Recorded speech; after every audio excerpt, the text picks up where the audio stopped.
Hello everyone, welcome back to the unit on effective communication. Let me show you the outline for our lecture today. The main focus for the lecture today is the Tech Talk 10 Ways to Have a Better Conversation. The same, I will play you the talk and explain the main ideas and the vocabulary you need to pick up from the TED Talk. And then we will talk a bit more about paragraphing to give you a better idea of how to create a proper paragraph. And finally, we will conclude our lesson with grammar on reported speech. I will tell you a bit more about reported speech and do more practice. Okay, so let's get started. For every TED Talk, I will always remind you of these three things. First, delivery. We always need to pay attention to how the speaker talks. Does she have any interactions with the audience, and does she signpost? So what does signpost mean? Signpost means you tell the audience the number of ideas you are going to share or the number of points you are going to make so that the audience can have a basic structure in their mind to follow your talk. So if you go back to the title of the talk, 10 ways to have a better conversation, the number 10 here is an example of signpost because from the title we know, okay, there are 10 ways that we need to go through in her talk. And for the content, we always need to know the main ideas from a talk. And if you can't, you can also pay attention to the examples the speaker uses. Are they good examples? Are there other better examples you can come up with? And finally, practice your critical thinking by raising questions such as, do you agree or disagree with the speaker's point? Why or why not? Don't forget, the main purpose of our English lesson is also to develop your critical thinking ability. Okay, so before we listen to the talk, we always need to remind ourselves that before the talk is delivered, it is also a piece of writing. So it can also be divided into an introduction, body paragraphs, and conclusion. And later, this is exactly how I am going to unpack the talk for you. Okay? So please remember that. Okay, now I would like you to take a look at page 100 of your book. So here you see the title on the top, 10 Ways to Have a Better Conversation. And if you take a look at the red box here that says Authentic Listening Skills, it says Understanding Fast Speech. The speaker talks really fast, so it is another challenge for you, which is to catch up with her. So how do we understand fast speech? Some people speak very fast, often because they are enthusiastic about what they are saying. Group of words can sound like one long word. To deal with this, what do we do? Listen for words you do understand and try to get the main idea. And you have me, so everything should be a lot easier. I will tell you what are the words you need to pay attention to, and I will also outline each part of the speech for you so that everything doesn't seem too overwhelming. Okay, so the same. This is the learning method I suggest. First, please download the transcript of the talk from Tron class, and watch the talk with me. When you do that, try to fill in the blanks. If you can't, it would be the best if you can print the transcript out, or if you have another device, open the file of the transcript on that device and type in the words that you listen to. Okay, so if you can do that, do that. Or you can save the transcript after you finish watching our lecture. You can use the transcript to review. Okay, so this is my suggestion. Of course, feel free to come up with your own way to process the information. That will be fine. Okay, so before we start, let's go over some words. First, subject here means topic. Okay, topic. But when we talk about experiments, we may also use subject. So in that situation, subject refers to the person or the thing you do experiment on. Competence here means the quality of having sufficient knowledge, skills, or strength for something. So it's a synonym for the word ability or capability. But competence covers a wider range because it refers to knowledge, skills, and strength. Offensive means something that gives painful or unpleasant feelings. For example, when you ask questions or answer questions, do not give offensive response or do not raise a question offensively, which means we cannot hurt people when we ask questions or answer to questions. Trivial means little worth or importance. So trivial means very small, not important.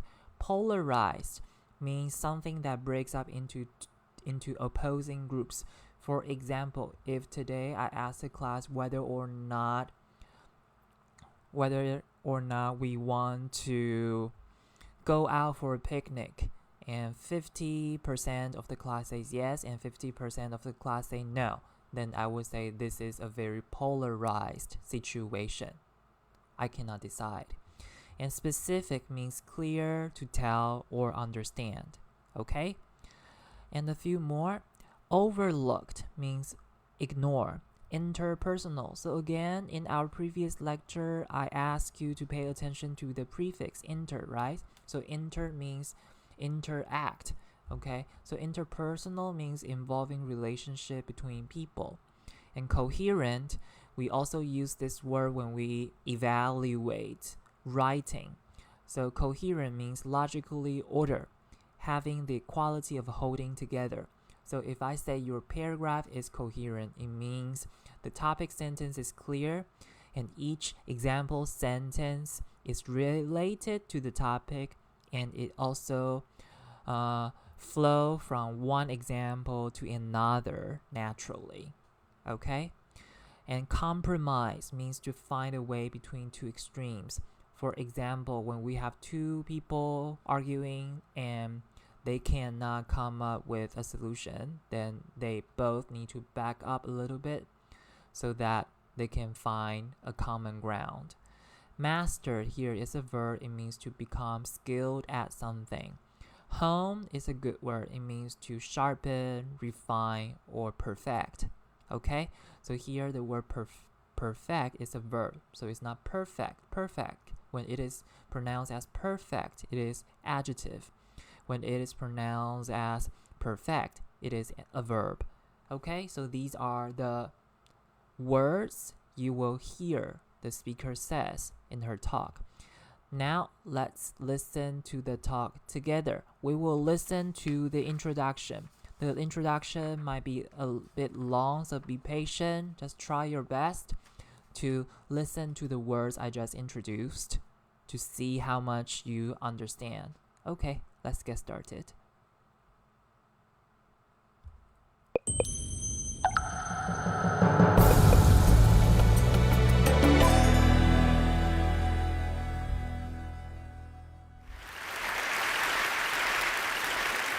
All right, I want to to see a show of hands. How many of you have unfriended someone on Facebook because they said something offensive about politics or religion, childcare, food? And how many of you know at least one person that you avoid because you just don't want to talk to them? You know, it used to be that in order to have a polite conversation, we just had to follow the advice of Henry Higgins in My Fair Lady, stick to the weather and your health. But these days, with climate change and anti-vaxxing, those subjects are not safe either. So this world that we live in, this world in which every conversation has the potential to devolve into an argument, where our politicians can't speak to one another, and where even the most trivial of issues have someone fighting both passionately for it and against it, it's not normal. Pew Research did a study of 10,000 American adults, and they found that at this moment we are more polarized, we are more divided than we ever have been in history. We're less likely to compromise, which means we're not listening to each other, and we make decisions about where to live, who to marry, and even who our friends are going to be based on what we already believe. Again, that means we're not listening to each other.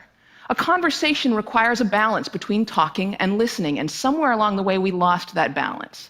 Now, part of that is due to technology, the smartphones that you all either have in your hands or close enough that you could grab them really quickly. According to Pew Research, about a third of American teenagers send more than 100 texts a day. And many of them, almost most of them, are more likely to text their friends than they are to talk to them face to face. There's this great piece in The Atlantic. It was written by a high school teacher named Paul Barnwell. And he gave his kids a communication project. He wanted to teach them how to speak on a specific subject without using notes. And he said this: I came to realize that conversational competence might be the single most overlooked skill we fail to teach. Kids spend hours each day engaging with ideas and each other through screens, but rarely do they have an opportunity to hone their interpersonal communication skills. It might sound like a funny question, but we have to ask ourselves, is there any 21st century skill more important than being able to sustain coherent, confident conversation? Now, I make my living talking to people. Nobel Prize winners, truck drivers, billionaires, kindergarten teachers, heads of state, plumbers. I talk to people that I like, I talk to people that I don't like, I talk to some people that I disagree with deeply on a personal level, but I still have a great conversation with them. So I'd like to spend the next 10 minutes or so teaching you how to talk and how to listen. Many of you have already heard a lot of advice on this. Things like look the person in the eye, think of interesting topics to discuss in advance, nod and smile to show that you're paying attention. Repeat back what you just heard or summarize it. So I want you to forget all of that. It is crap. There is no reason to learn how to show you're paying attention if you are, in fact, paying attention.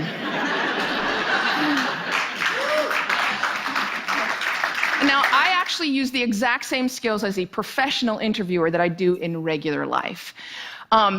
So I'm going to teach you how to interview people, and that's actually going to help you learn how to be better conversationalists. Learn to have a conversation without wasting your time, without getting bored, and please God, without offending anybody. We've all had really great conversations. We've had them before. We know what it's like. The kind of conversation where you walk away feeling engaged and inspired, or where you feel like you've made a real connection or you've been perfectly understood. There is no reason why most of your interactions can't be like that. So I have 10 basic rules. I'm going to walk you through all of them, but honestly, if you just choose one of them and master it, you're already going to enjoy better conversations. All right, this is the 4-minute long introduction. From the introduction, I believe you can tell the speaker does speak fast. In the meantime, you can also tell that the speaker is quite good at interacting with the audience by telling jokes or asking questions. So the overall atmosphere is quite good. Okay, it's quite good. So apparently we have a lot to learn from her. So let's go to the next slide. So the next slide is the outline of the talk. So this is the introduction. So for the introduction, we always need to identify three components: background, problem, and main argument, right?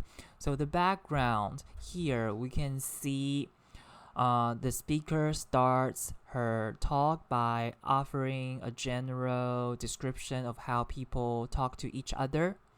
And she also points out that nowadays people are not willing to admit that others people's opinions are better. Okay, they are unwilling to compromise, and because of technology, okay, people can fight with one another a lot more easily. Okay, a lot more easily. And then the problem here is, okay, nowadays students text more, okay, than speak. Okay, when they talk to each other, they do not do it verbally. Okay, they do it by text. So she also mentioned a communication project from a school teacher, and that school teacher asked the student to talk without, okay, looking at their notes. And when she mentioned this, the audience laughed because the speaker takes out a piece of note intentionally. Okay, this is her sense of humor. And this is also one of the many ways to keep your audience, okay, focused and interested in your talk. Okay, in your talk. So sustaining coherent and confident conversation is the most important 21st century skill. Okay, so I believe this is something we all need to work on. Okay, we all need to work on. So her argument, okay, will be 10 basic rules. So at the very end of the introduction, she says she is going to walk us through all of the 10 rules, and if we can just simply master one of them, we will enjoy better conversation. Okay, so this is the background. Okay, the background here is people are more likely to fight with one another because of the amount of information we can get from technology, and this also makes people unwilling to compromise. And nowadays, students are not able to have a decent conversation. So it's more important to remind us to pick up this ability to have a coherent and confident conversation. And her solution is to introduce 10 basic rules to us. Okay, so this is the introduction. Now we will start listening to the first 5 rules. Okay, to the first 5 rules. So before we do that, again, we have a few words. So acceptance, okay, this is simply the noun form for accept, means the act of accepting something or someone. Cue is a signal. So in her talk, she cue us. How? Number 1, number 2, number 3. So she cued the audience by giving, okay, these words so that we can follow her points more easily. Present means being in view, okay? But when present, present, is used as a verb, it should be pronounced as present. Conservative means relating to traditional values. Predictable means easy to guess or able to be known beforehand. Complicated, this should be a familiar word to you. It means difficult to understand. Determined means having reached a decision. And multitask means to do different things at one time. So multi, this prefix means many. Task means a job. So doing different or doing many jobs at the same time. Pontificate, this is definitely a new word to many of you. So to pontificate means to speak or express opinion with pride. Okay, so annoy all might do this. Okay, state means to say. Here means to make a mistake. Okay, to make a mistake. Okay, so when you listen to this part, pay attention to the signpost, number 1, number 2, and also pay attention to the words that we just work on together. So let me get the talk again to time. So here. Just set down your cell phone or your tablet or your car keys or whatever's in your hand. Number 1, don't multitask. And I don't mean just set down your cell phone or your tablet or your car keys or whatever's in your hand. I mean, be present. Be in that moment. Don't be thinking about your argument you have with your boss. Don't be thinking about what you're going to have for dinner. If you want to get out of the conversation, get out of the conversation. But don't be half in it and half out of it. Number 2, don't pontificate. If you wanted to state your opinion without any opportunity for response or argument or pushback or growth, write a blog. Now, there's a really good reason why I don't allow pundits on my show, because they're really boring. If they're a conservative, they're going to hate Obama and food stamps and abortion. If they're a liberal, they're going to hate big banks and oil corporations and Dick Cheney. Totally predictable. And you don't want to be like that. You need to enter every conversation assuming that you have something to learn. The famed therapist Eb Scott Peck said that true listening requires a setting aside of oneself. And sometimes that means setting aside your personal opinion. He said that sensing this acceptance, the speaker will become less and less vulnerable and more likely to open up the inner recesses of his or her mind to the listener. Again, assume that you have something to learn. Bill Nye, everyone you will ever meet knows something that you don't. I put it this way: everybody is an expert in something. Number 3, use open-ended questions. In this case, take a cue from journalists. Start your questions with who, what, where, when, why, or how. If you put in a complicated question, you're going to get a simple answer out. If I ask you, were you terrified? You're going to respond to the most powerful word in that sentence, which is terrified, and the answer is, yes, I was, or no, I wasn't. Were you angry? Yes, I was very angry. Let them describe it. They're the ones that know. Try asking them things like, what was that like? How did that feel? Because then they might have to stop for a moment and think about it, and you're going to get a much more interesting response. Number 4, go with the flow. That means thoughts will come into your mind, and you need to let them go out of your mind. We've heard interviews often in which a guest is talking for several minutes, and then the host comes back in and asks a question which seems like it comes out of nowhere, or it's already been answered. That means the host probably stopped listening 2 minutes ago because he thought of this really clever question, and he was just bound and determined to say that. And we do the exact same thing. We're sitting there having a conversation with someone, and then we remember that time that we met Hugh Jackman in a coffee shop, and we stop listening. Stories and ideas are going to come to you. You need to let them come and let them go. Number 5, if you don't know, say that you don't know. Now, people on the radio, especially on NPR, are much more aware that they're going on the record. And so they're more careful about what they claim to be an expert in and what they claim to know for sure. Do that. Err on the side of caution. Talk should not be cheap. All right, so these are the first 5 rules. Let me unpack what each rule is about. So, number 1, don't multitask, okay? So for each rule, she uses examples and also some quotes to help people better understand it. So the first one is we need to pay attention to the person we are talking to.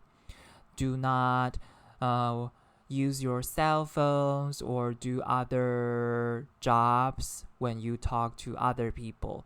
When you are talking to a person, you need to be present. You need to show up. Don't be half in it and half out of it. This is disrespectful, and it might also make it quite difficult for both of you to have a productive conversation. Number 2, don't pontificate. So to pontificate means to show off how much knowledge you know. So when you just assume other people are not as good as you are, you stop listening. So that's why the speaker uses 2 quotes from the therapist M. Scott Peck and also from Bill Nye to reinforce the importance of not to pontificate. So true listening requires a setting aside of oneself. So when you listen, you need to treat yourself as a blank sheet, like a white paper, so that you are willing to learn something from other people. So to prepare us to become a better listener, the speaker says we need to just acknowledge that everyone is an expert in something. Okay? Good. And then number 3, use open-ended questions. So open-ended questions are questions that starts with words like who, what, when, where, why, or how. Okay? So if you start, your question with these words, people will talk more. Okay? On the other hand, if you start your question with do you, is it, these are called closed question. The people can simply answer these questions with one word like yes or no. So use open-ended question. Number 4, go with the flow. Sometimes people are so anxious about having a good conversation, so they have a lot of questions prepared in their mind. And this list in their mind sometimes stop them from going deeper.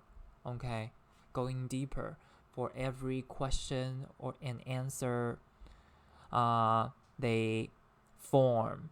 They form during the interview.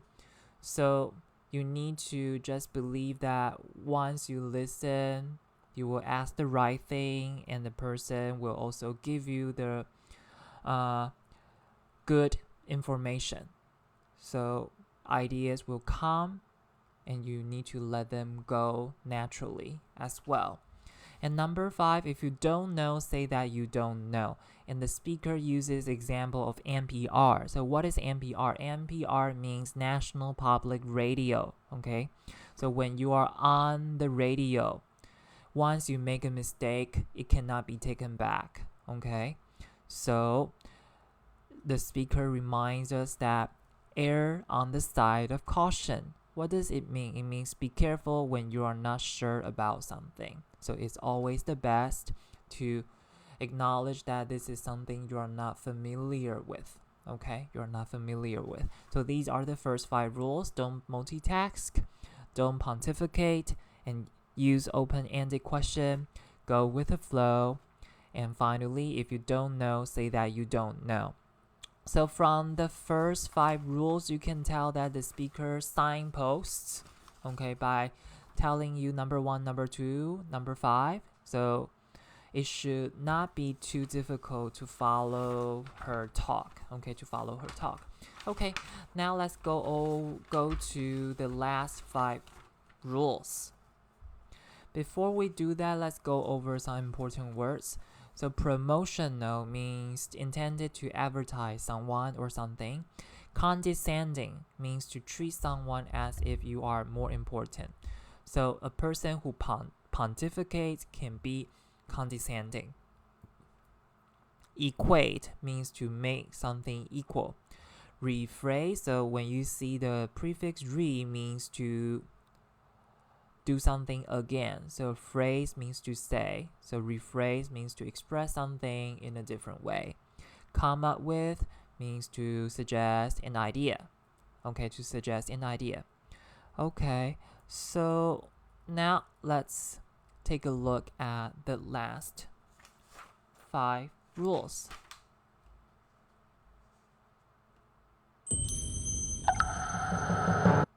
Things like, what was that like? Let them go out of your mind. Listening 2 minutes ago because he thought of this really conversation with someone, and then we remember that stories and ideas are going to come to you. You need to be careful about what they claim to be an expert in and what they claim to know for sure. do that. Err on the side of caution. Okay, here we Talk go. should not be cheap. Number 6. Number 6, don't equate your experience with theirs. If they're talking about having lost a family member, don't start talking about the time that you lost a family member. If they're talking about the trouble that they're having at work, don't tell them about how much you hate your job. It's not the same. It is never the same. All experiences are individual. And more importantly, it is not about you. You don't need to take that moment to prove how amazing you are or how much you've suffered. Somebody asked Stephen Hawking once what his IQ was, and he says, I have no idea. People who brag about their IQs are losers. Conversations are not a promotional opportunity. Number 7, try not to repeat yourself. It's condescending and it's really boring. And we tend to do it a lot, especially in work conversations or in conversations with our kids. We have a point to make, so we just keep rephrasing it over and over. Don't do that. Number 8, stay out of the weeds. Frankly, people don't care about the years, the names, the dates, all those details that you're struggling to come up with in your mind. They don't care. What they care about is you. They care about what you're like, what you have in common. So forget the details. Leave them out. Number 9, this is not the last one, but it is the most important one. Listen. I cannot tell you how many really important people have said that listening is perhaps the number one most important skill that you could develop. Buddha said, and I'm paraphrasing, if your mouth is open, you're not learning. And Calvin Coolidge said, no man ever listened his way out of a job. Why do we not listen to each other? Number 1, we'd rather talk. When I'm talking, I'm in control. I don't have to hear anything I'm not interested in. I'm the center of attention. I can bolster my own identity. But there's another reason. We get distracted. The average person talks at about 225 words per minute, but we can listen at up to 500 words per minute. So our minds are filling in those other 275 words. And look, I know it takes effort and energy to actually pay attention to someone. But if you can't do that, you're not in a conversation. You're just two people shouting out barely related sentences in the same place. You have to listen to one another. Stephen Covey said it very beautifully. He said, most of us don't listen with the intent to understand. We listen with the intent to reply. One more rule, and number 10, and it's this one. Be brief.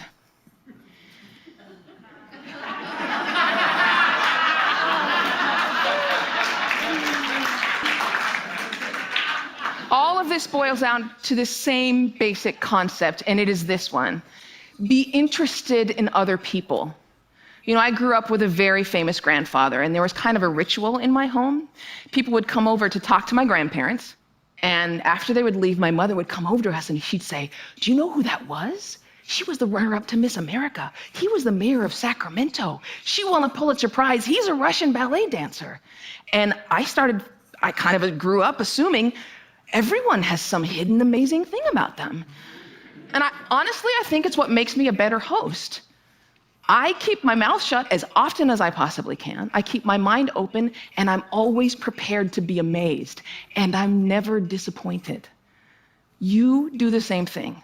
Go out, talk to people, listen to people, and most importantly, be prepared to be amazed. Thanks.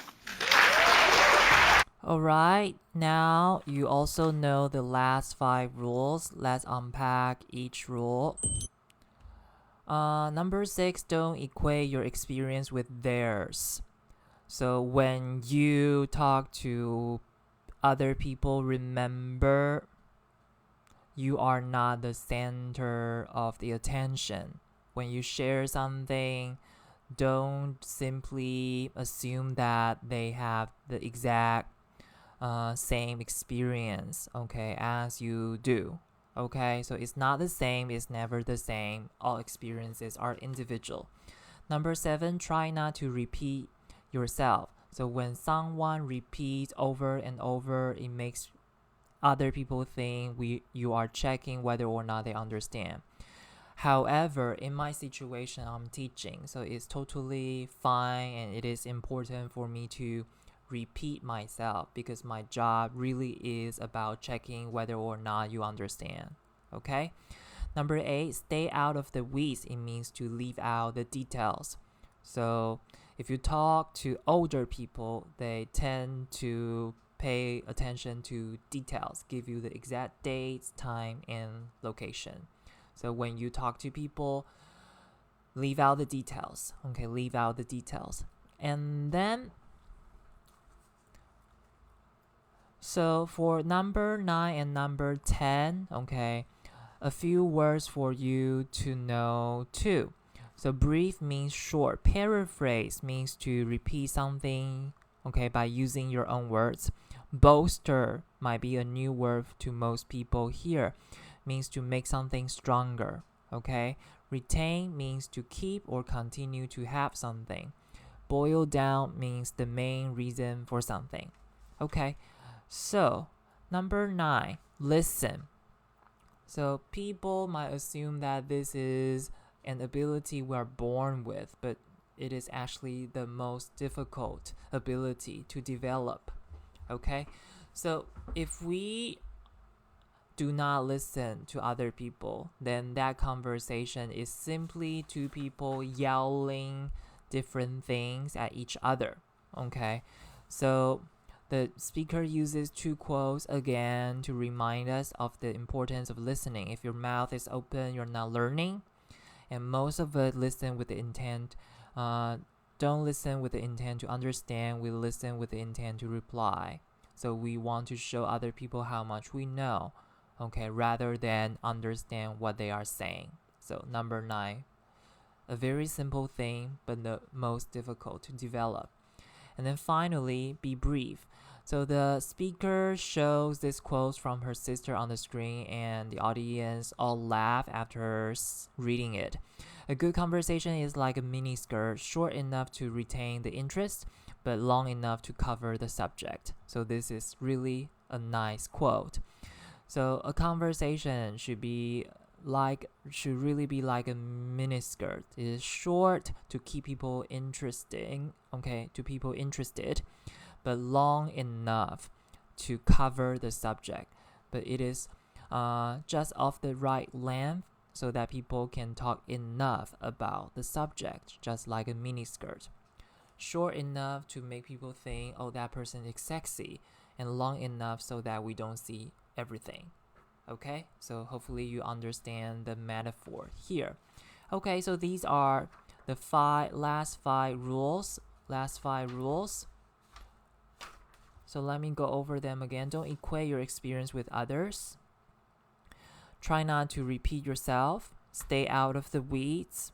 Listen and be brief. Okay, listen and be brief.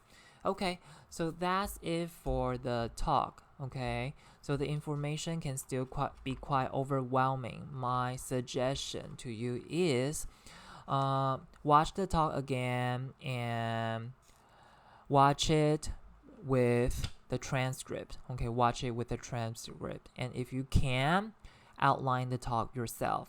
Okay, that will definitely help you understand the talk much better. If you can, could you take a look at page 101? So on page 101, if you take a look at critical thinking, okay, activity 9, investigating opinions. So work in pairs, read the comments 1 to 3 and discuss how Celeste will respond to them. So this is a chance for you to practice your ability to think critically. Okay, think about how the speaker might respond to the comments here. Okay, the comments here. So by doing this activity, you will encourage yourself to process the talk even more. Okay, even more. Okay, so now let's do some comprehension practice. Let's start from activity 6. So activity 6, this should be easy. This is again to ask you to list the 10 rules. So the first one is, of course, don't multitask. And then number 2, enter every conversation assuming that you have something to learn. Okay. And number 3, use open-ended questions. Questions that starts with who, when, where, why, how. And number 4, go with the flow. And number 5, if you don't know, say that you don't know. Number 6, don't equate your experience with theirs. All experiences are individual. Try not to repeat yourself. Leave out the details or leave out the weeds. Okay?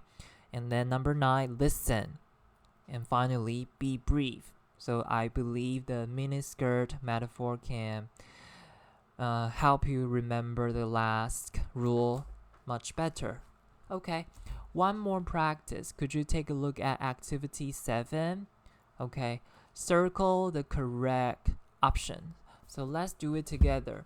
So from the very beginning, the speaker asked us to be present. Okay, when we talk to people, don't multitask.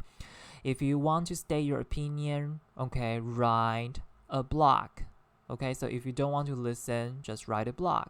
You don't need to talk to people, because then they might have to stop for a moment and think about it, and you are going to get a much more interesting response. So this is the importance and reason why we need to ask open-ended question.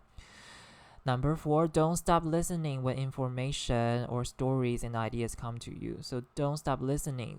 Okay, when stories and ideas come to you, let them come and let them go. Be careful about what you claim you be an expert in. So err on the side of caution. Okay, be careful of the thing that you are not sure about. And it's not about who is right or you. It's not about you. So when we talk to people, it's always about the person we are talking to. We have a point to make, so we just keep rephrasing, repeating over and over. So this is a bad habit because it makes you seem condescending. It makes people think you are too proud of what you know. People care about you, not the names and dates. So this is a reminder of not to give details, stay out of the weeds. If your mouth is open, you are not learning. Okay, you're not learning. So here it should be not learning. Okay, I will change it later. So this one, it should be not learning. Okay, not learning. And then finally, in short, be interested in everything or in other people. It should be in other people. Okay. So these are the questions to check how much you understand. Okay, how much you understand. So this is by far, okay, the most interesting talk, okay, compared with the previous one. Okay, you might think the previous one is a bit too technical, okay, since it is talking about an app. And I do believe this is a quite informative talk for us to pick up some useful skills to have a better conversation. Okay? And again, the information can be overwhelming, so you must spend time going over the transcript to pick up the main ideas and also pick up the vocabulary. Okay, that's it for the TED Talk.